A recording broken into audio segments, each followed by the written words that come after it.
7 ans après la sortie de la PlayStation 4, la 5e console du nom commence à pointer le bout de son nez, avec un live ce jeudi 11 juin qui nous a entre autres montré la line-up de jeux qui vont sortir avec la sortie de la console, ainsi qu'enfin le design final de cette dernière. Et je me suis dit que ça pouvait être intéressant d'en parler et de faire de la supposition avec tout ce qu'on a vu actuellement. Car sur la chaîne j'en ai pas reparlé depuis un bail. D'ailleurs ce fameux design qu'on a vu, il laisse pas de marbre, clairement pas. D'un côté on a une Xbox avec sa corbeille et la PlayStation avec sa cafetière Nespresso, y a pas à dire, c'est spécial 2020. D'ailleurs n'hésitez pas à donner votre avis là-dessus en commentaire, parce que personnellement j'arrive pas à me décider sur ce que j'en pense réellement de cette console et de son design. Salut, c'est Léo de la chaîne Techmaker et aujourd'hui on va faire un récapitulatif de tout ce qu'on sait sur la PlayStation 5, de tout ce qui est normalement prévu et parler des rumeurs qu'on peut voir à gauche et à droite, notamment sur le prix et surtout sur le fait que ça va forcément être meilleur qu'un PC parce qu'il y a un SSD dedans, voyons. Mais bon, qu'est-ce qui va réellement en être dans la réalité? Car même si c'est certain que je vais en acheter une, et d'ailleurs sûrement vous en achetez une aussi pour vous la faire gagner, donc d'ailleurs si ça vous intéresse n'hésitez pas à vous abonner à la chaîne si ce n'est pas déjà fait pour savoir quand est-ce que ça arrivera, parce que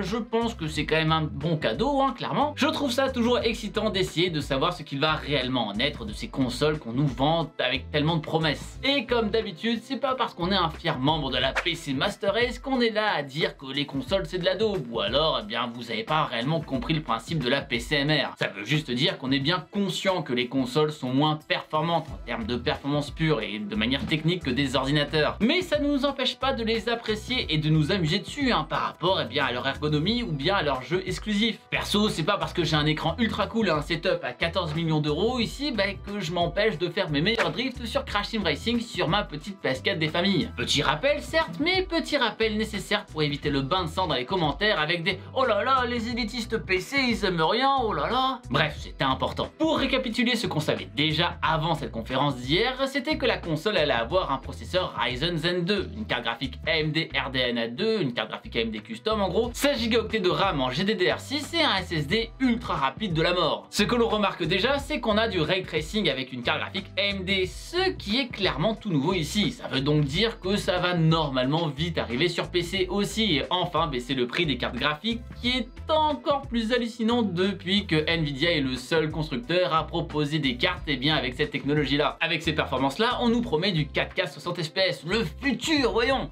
Bon ouais, je plaisante un peu vu qu'il est aussi promis une fluidité pouvant aller jusqu'en 120 fps, même si là je doute de la 4K. D'autant plus que pour ça il faudrait une interface HDMI 2.1 qu'on ne trouve sur aucune sortie pour le moment sur des télévisions. Mais bon, on ne sait jamais. Je trouve ça cool qu'on s'intéresse enfin à des taux de rafraîchissement plus élevés que le fameux 60 qu'on voit partout. Mais le problème c'est que la plupart des écrans de télévision sont bloqués toujours à ces fameux 60. Donc à part les gros joueurs vraiment spécialisés ou alors un tournant majeur dans le game de la télévision, je sais pas trop à qui ça va servir ou encore à quoi. À voir pour le coup d'un côté parce que je trouve ça cool, mais de l'autre côté je suis forcé de constater que ça servira pas à grand chose à tous ceux qui n'ont pas une télé très haut de gamme ou un écran de gamer. C'est pile le genre de cas où je préférais qu'il y ait une version de la console moins puissante et moins chère pour la rendre bien plus accessible à ceux qui de toute façon n'ont pas le setup pour profiter de ça en 120 fps et de profiter pleinement des performances de la console de base. Ce qui est énormément mis en avant, c'est les temps de chargement ultra courts, avec une vitesse bien plus rapide que ceux sur PC, voyons. Car dedans, il y a un SSD, mais pas n'importe quel SSD, mais le SSD. Au début, beaucoup s'avançaient sur un SSD NVMe, qui est le protocole permettant les débits les plus fous aujourd'hui sur PC. Et il semblerait bien que ce soit le cas, mais selon leur dire, parce qu'on n'a pas encore pu vérifier, ils auraient mis la main sur un modèle encore plus performant que tout ce qui se fait aujourd'hui, dans le monde non professionnel tout du moins. On attend de voir ça parce que j'avoue que ça m'intrigue pas mal. L'idée avec ce SSD ultra rapide, c'est d'éliminer totalement les temps de chargement. Au début, j'étais assez sceptique car tous ceux qui ont un SSD ultra rapide aujourd'hui, savent que c'est pas aussi simple que ça. Ça m'est déjà arrivé avec certains jeux d'avoir des temps de chargement de plus de 10 secondes avec un SSD capable de lire plus de 3 gigaoctets par seconde. Donc le temps de lire plus de 30 gigaoctets, alors que le jeu complet n'en faisait même pas 10. Autrement dit, passé un moment, on voit de moins en moins les bénéfices de la vitesse ajoutée. Mais ça, c'est en oubliant le fait que les jeux qui sortiront sur la console sont optimisés pour tourner précisément sur ce système, ou en tout cas les jeux exclusifs tout du moins. Et je pense que c'est là qu'on va voir la vraie différence, sans parler du fameux système Kraken qui permettrait d'accélérer la décompression des éléments du jeu en direct. Tout ça me paraît bien prometteur et donc à voir sur le terrain du coup. Ce que ça veut tout de même dire, c'est que c'est mort de chez mort pour avoir des jeux où il suffit juste de mettre le CD à l'intérieur de la console, hein. Va forcément falloir les télécharger, mais on en parlera de ça plus tard car Sony le sait très bien en proposant carrément un tout nouveau type de modèle qu'on déteste un petit peu sur la concurrence mais qui va arriver partout finalement. Néanmoins, malgré tout ça, c'est pas de la magie, ça reste des composants qui seront proposés à un moment ou à un autre sur PC. Alors pas exactement pareil, hein, vu qu'ici ce sont toujours des architectures vraiment sur mesure pour les consoles, mais on aura aussi l'évolution du ray tracing de notre côté. Le truc c'est que cette fameuse pandémie qu'on s'est tapée, elle a forcément tout retardé, avec la Gamescom annulée qui aurait possiblement pu présenter les nouvelles RTX 3000 ou des cartes de chez AMD. Et c'est vrai que le game des composants a explosé niveau prix à cause de la forte demande en si peu de temps avec aussi très peu d'approvisionnement. Donc aujourd'hui, c'est plus aussi rentable de monter un PC malheureusement, mais heureusement ça devrait réévoluer dans le bon sens à moins qu'une météorite nous éclate à la gueule. Chose clairement pas impossible vu comment l'année 2020 se déroule, hein, clairement. Pour le reste qu'on connaissait déjà, il y avait aussi le design de la manette qui est plutôt cool je trouve, la fameuse DualSense. Enfin de l'USB-C, merci. Enfin le retrait de la méga LED sur la manette PS4 qui bouffait 90% de la batterie, c'est pas trop tôt. Non perso je la trouve sympa, même si comme d'hab il y a pas mal de bullshit marketing comme à chaque fois, hein. Genre mettre énormément en avant le retour haptique. Ok, ça veut juste dire vibration avec un joli mot les gens, hein. Genre ok, la qualité des vibrations peut être un peu différente avec notamment des moteurs haptiques, mais c'est vraiment juste un mot vraiment méga joli pour dire vibration. Genre même le jouet de votre maman il a du retour haptique, hein, si vous voulez jouer sur les mots. Et pour le moment, les dernières informations qu'on a eu avec le live d'hier, que j'ai d'ailleurs bien streamé sur Twitch, si ça vous intéresse d'y jeter un coup d'œil la prochaine fois qu'il y aura une autre conférence du style, c'est pas grand chose en plus que le design de la console. On a eu des trailers de jeux mais qui ne veulent pas dire grand chose parce que c'était soit de la cinématique, soit du gameplay en pré-alpha et on sait très bien que c'est jamais le contenu final. Donc pareil pour les démos avec le fameux Unreal Engine 5, c'est clair que ça fait clairement rêver, d'accord, mais malheureusement j'ai appris à me méfier de ce genre de démo technique car jusqu'à maintenant, j'ai toujours été déçu du résultat en conditions réelles. Pas parce que le résultat était nécessairement mauvais, mais juste parce que j'avais des attentes bien trop hautes à cause de ces démos qui ne sont pas accessibles finalement. Parce que faut se dire que ces démos sont tournées dans des conditions vraiment optimales, de chez Optimal que vous n'aurez jamais chez vous. Donc bref, ne vous faites pas watchdoguer la gueule, parce que on se rappelle tous de ça, hein, clairement. Et ici, je vais donner un avis personnel, mais quand je joue à des jeux sur console,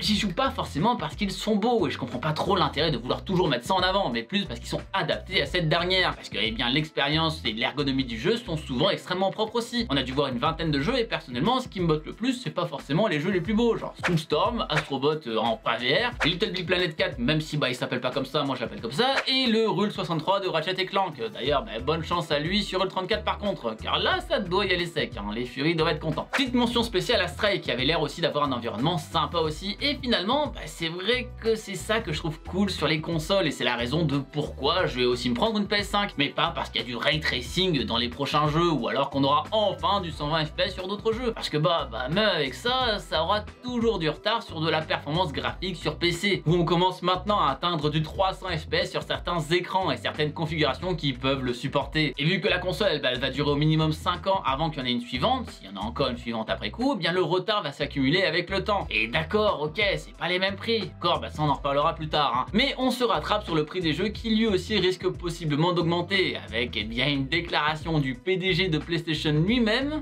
J'espère que vous avez hâte de payer vos jeux 90 € l'unité, hein. Bon, ce sera peut-être pas ça, mais faut peut-être s'y préparer. Mais là, on parle de rumeurs, et d'ailleurs, on va continuer là-dessus avec les rumeurs de prix. À combien va coûter vraiment cette nouvelle console? Il y aurait une fuite d'Amazon avec un prix de 500 livres sterling qui reviendrait à 675 € pour un modèle de 2 Teraoctets. Le truc, c'est qu'on ne peut pas vraiment se baser là-dessus, et d'autres rumeurs qui ont annoncé un prix de 449 € de base, au vu de l'annonce de 2 consoles différentes. Donc ces rumeurs n'ont plus trop de sens. Pour autant, je trouverais pas ça surprenant que le prix des consoles change drastiquement par rapport au stockage, parce que les SSD qui vont très vite, ça coûte vraiment très cher. Donc il y a vraiment moyen d'avoir un gap de 150 ou 200 € juste pour doubler le stockage. Mais effectivement, je viens de le dire, on a appris qu'il y avait quand même au moins 2 modèles distincts. Un modèle classique avec un lecteur comme les consoles habituelles qu'on connaît depuis maintenant plusieurs années, et un modèle all digital, exactement comme la Xbox One S. Et ça, c'est plutôt logique, car avec ce système de SSD, il va falloir absolument installer le jeu dans son intégralité sur la bestiole, car faut pas oublier que lire un CD, c'est giga lent. Et je pense que le modèle avec lecteur n'est là que pour les gens qui ont peur de pas réellement comprendre comment fonctionne le dématérialisé, et pour les rassurer. Mais je pense que très franchement on va se retrouver qu'avec que des modèles dématérialisés totalement avec le temps. Parce que ouais, eux aussi ils seront forcés de télécharger le jeu en entier. Ou alors ok, peut-être permettre aux gens d'utiliser leur ancien CD de console précédente. Par contre, aucune info sur le stockage des bestioles actuellement. Parce que s'il y a des modèles de 1 Teraoctet, ça risque d'être coton, car en effet les jeux sur PS4 pour les gros AAA pouvaient peser 50 gigaoctets, 100 gigaoctets, voire même avoisiner les 150 parfois. Si on se base là-dessus et même sur plus finalement, vu que normalement les jeux auront de meilleures textures, avec un modèle à 1 Teraoctet, on risque de vite la charger totalement. Allez d'ailleurs, bien RIP in peace pour nous les provinciaux sans la fibre. Si vous passez par là à la mairie de 3, va falloir peut-être vite se bouger le fion pour installer la fibre partout. Parce que sinon vraiment tout le monde risque de partir, ça risque d'être compliqué. Néanmoins, je sais pas si on va vraiment avoir un prix de 449 €, car si c'était le cas, je pense qu'il l'aurait déjà annoncé en mode regardez, on n'est pas du tout plus cher qu'avant. Là, le fait que ça prenne autant de temps sur l'annonce du prix, je sais pas, personnellement je sens la douille, mais je me trompe peut-être. Mais ça fait vraiment justification de regardez, il y a plein de choses pour annoncer un prix plus fort. Bref, j'ai trouvé la communication très étrange cette année, mais pas que du côté de chez Sony, car Microsoft, désolé, mais Xbox Series X, personnellement, j'ai compris il y a très peu de temps que c'était une nouvelle console. Moi j'ai cru que c'était juste une mise à jour de la Xbox One actuelle. Je sens qu'on va se retrouver dans le même cas que la Wii U avec personne qui ne comprend que c'est une toute nouvelle console. On verra bien, mais je le sens très mal. Mais du côté de chez Sony, il y a des choses que je ne comprends pas non plus. Avec déjà cette non-communication sur le prix, alors que la console devrait sortir normalement dans 3 mois, vu que les premiers jeux devraient sortir en automne 2020, comme NBA 2K 2020. Y a-t-il tant un problème que ça avec ce dernier, ou alors veulent-ils vraiment, comme je le disais, le justifier un maximum, comme pour passer de la vaseline avant de l'annoncer? Mais si effectivement le 650 € pour un modèle de 2 Teraoctets se confirme, ça va quand même faire mal, ça va rappeler l'époque de la PS3. En tout cas, ça ne m'empêchera pas, comme je l'ai dit, de l'acheter, de la tester et même de la comparer avec un PC au même prix, parce qu'on aime ça. Aujourd'hui, ça n'aurait clairement pas trop de sens de faire tout ça d'ailleurs, parce qu'on n'a aucune confirmation sur le prix, et surtout, au moment où la console sortira, de nouveaux modèles de cartes graphiques et de processeurs seront là, comme les fameuses RTX 3000 ou bien peut-être les nouvelles de chez AMD. Donc la technologie ainsi que ses prix auront eux aussi évolué, et donc on verra qui gagne cette fameuse bataille de PC versus console. Mais est-ce qu'au final cette console sera vraiment plus performante qu'un PC à budget égal? J'y crois moyen, mais écoutez, si ça se trouve, on aura une très belle surprise. Voyons, faut pas être défaitiste. Malheureusement, il est trop tôt pour se prononcer aujourd'hui. Mais vous en pensez quoi actuellement de la PS5 et des jeux proposés? Dites-moi tout ça dans les commentaires juste en dessous de la vidéo. Je vous aurais aussi bien fait un petit sondage des familles, mais la fonctionnalité vient d'être retirée, alors tout bad. J'espère en tout cas que cette vidéo vous aura plu. Si c'est le cas, n'oubliez pas, comme d'habitude, le bon pouce bleu, de l'amour juste en dessous, et bien sûr de venir me suivre sur Twitter, Instagram et même TikTok maintenant. Ouais, j'ai commencé à y faire un petit peu du contenu. J'ai carrément une vidéo à 800 000 vues. Attention le buzz, Léo, le nouvel influenceur des zoomers. Waouh! N'hésitez pas non plus à partager cette vidéo pour aider vos amis à garder les pieds sur terre avec tout ça. Et bien sûr, si ce n'est pas déjà fait, abonnez-vous à la chaîne en cliquant sur le logo qui vient d'apparaître juste là. C'était Léo de la chaîne Techmaker et surtout, n'arrêtez jamais d'apprendre. Salut!